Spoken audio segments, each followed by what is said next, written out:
Please like, comment, share, and subscribe, and don't forget to hit the notification bell. EPP4 Industrial Arts, paggawa ng disenyo o produktong gawa sa kahoy, lata, at iba pang materyales na nakukuha sa pamayanan.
Layunin, sa pagtatapos ng araling ito ang mga mag-aaral ay inaasahang nakagagawa ng sariling disenyo sa pagbuo o pagbabago ng produktong gawa sa kahoy, ceramics, carton, o lata, o mga materyales na nakukuha sa pamayanan.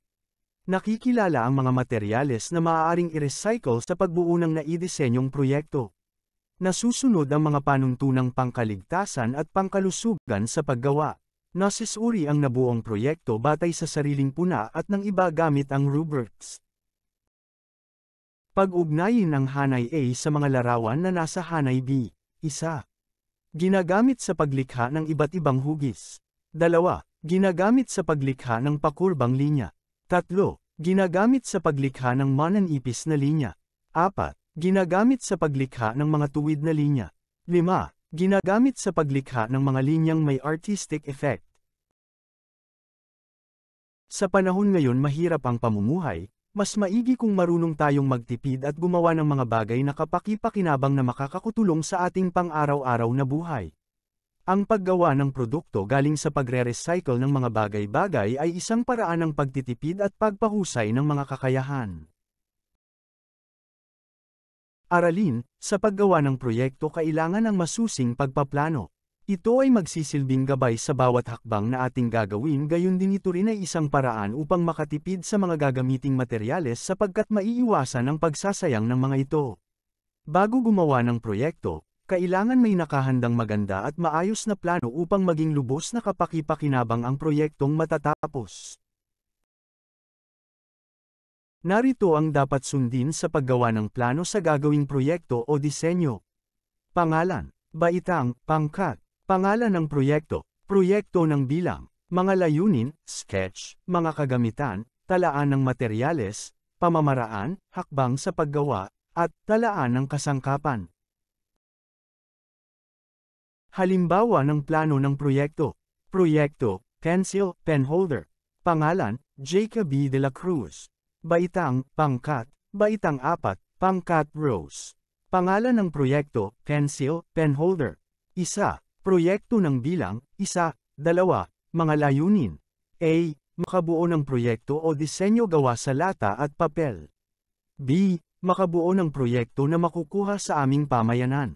C. Makagawa ng proyekto na magagamit sa ating paaralan. 3. Sketch, larawan. 4. Mga kagamitan, talaan ng materyales. A. Lata. B. Papel, colored paper. C. Pandikit. D. Gunting.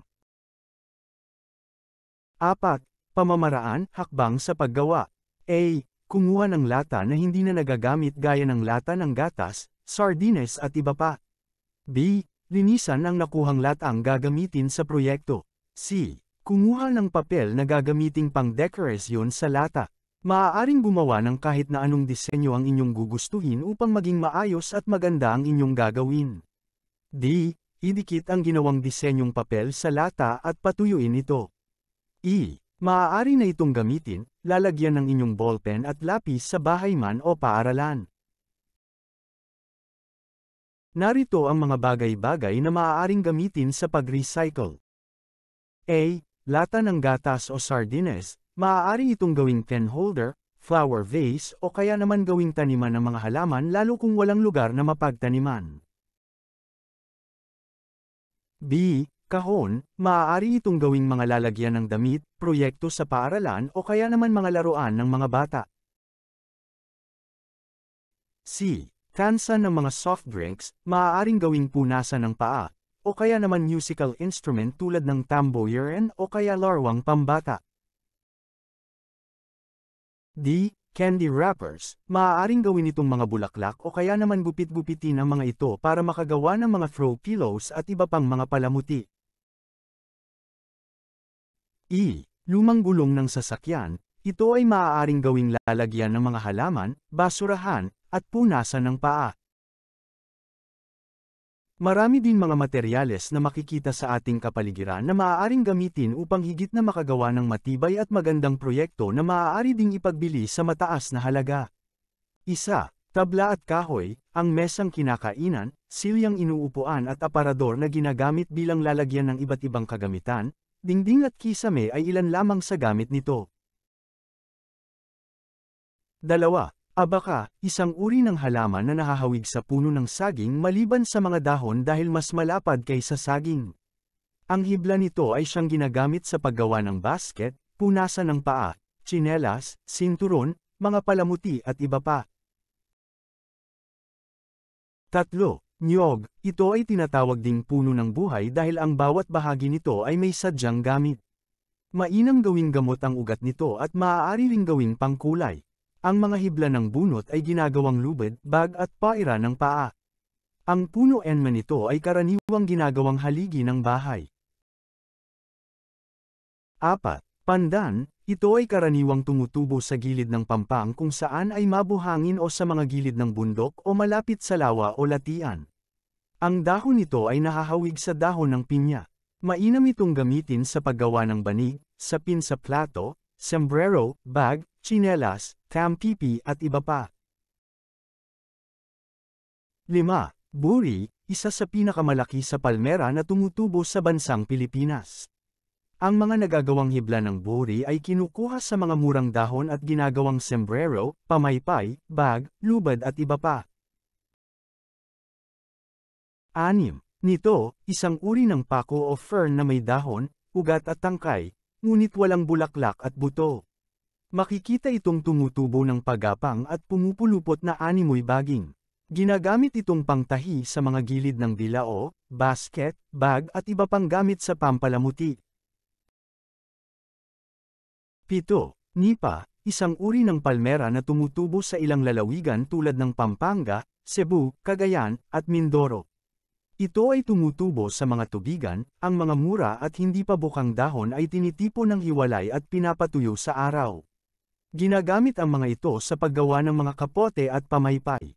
Ang mga magugulang na dahon naman ay ginagamit na pang-atip sa bahay. 8. Ratan, ang halamang ito ay tumutubo sa halos lahat ng lalawigan.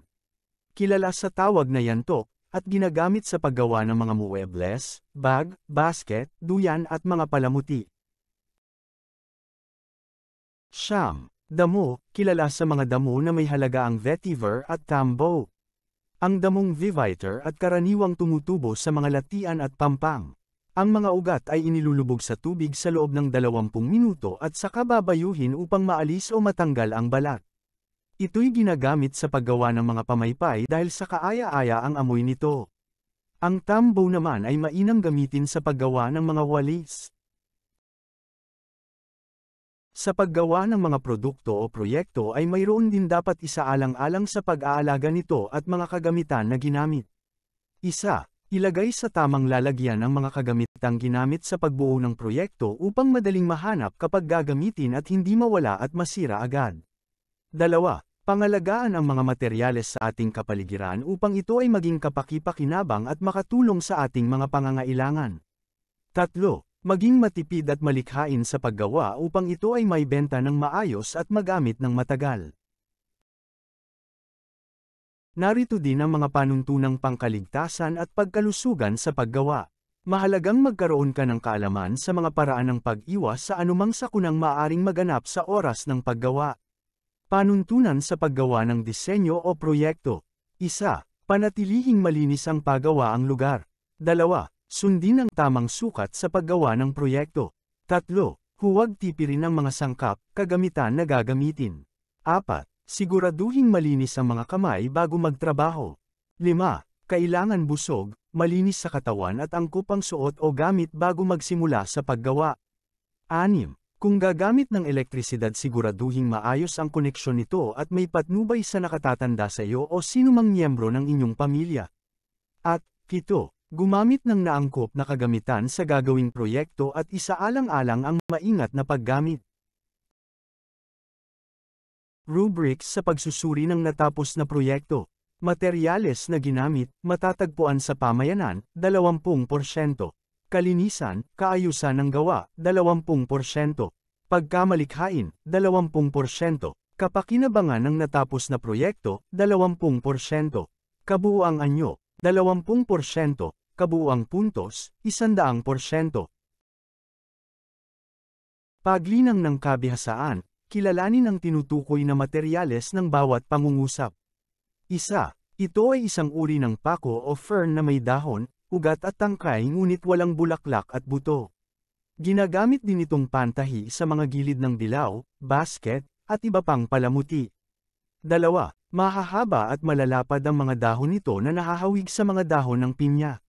Mainam itong gamitin sa paggawa ng banig, sapin sa plato, sombrero, bag at iba pa. 3.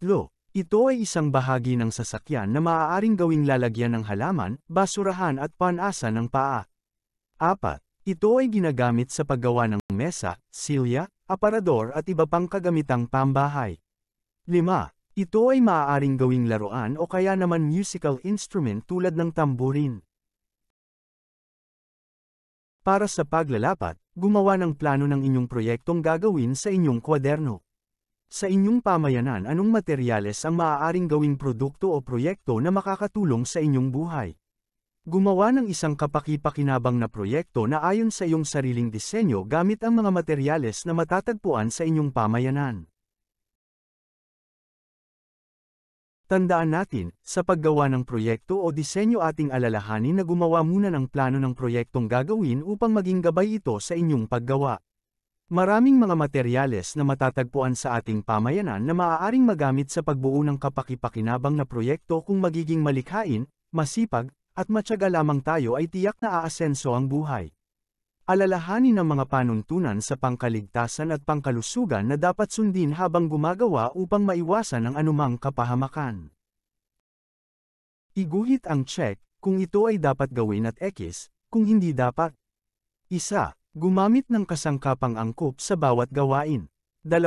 Ilagay sa bulsa ang mga kagamitan at kasangkapang matutulis. 3. Ingatan ang paggamit ng matalas na kagamitan at kasangkapan. 4. Makipaglaro habang gumagawa. 5. Maghintay ng pagkakataon sa paggamit ng kasangkapan kapag ito'y kulang. Para sa karagdagang gawain, gumawa ng poster tungkol sa mga dapat tandaan upang maging ligtas sa anumang gawaing isinasakatuparan. Gawin ito sa ibaba ng module. Criteria, rubrics. Nasa tema at angkop ang nilalaman ng poster, 50%. Malinis ang pagkakagawa, 30%. Nagawa sa angkop na oras, 20%. Kabuuang puntos, 100%. Hanggang sa muli at maraming salamat sa panunood.